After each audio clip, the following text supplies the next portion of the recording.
আজ সকালে একটি অর্ডার এসেছে। অর্ডারটা হচ্ছে মটরশুঁটির কচুরি এবং তার সাথে আলুর দম। তো সকালেই অর্ডারটা ছিল, তো তারই প্রস্তুতি। প্রথমে মটরশুঁটিটা সেদ্ধ করে তার পুর বানিয়ে নেওয়া হয়েছে এবং তারপরে আলুর দম রেডি করা হচ্ছে।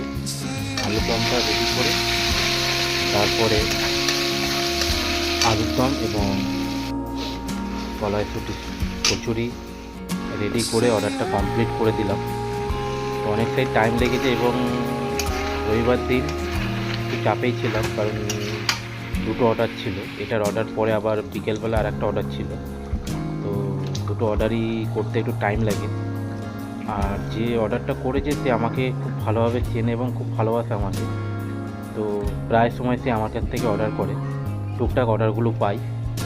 তো তারই ভালোভাবে তাকে রেডি করে দেওয়ার চেষ্টা করি এবং সম্পূর্ণভাবে আমি যতটা পারি আমি ততটা চেষ্টা করি সকলকে ভালোভাবে ভালো কিছু দেওয়ার চেষ্টা করি। এরপরে সবই তাদের ইচ্ছা এবং সকলের আশীর্বাদে আরও ভালো কিছু করতে পারি।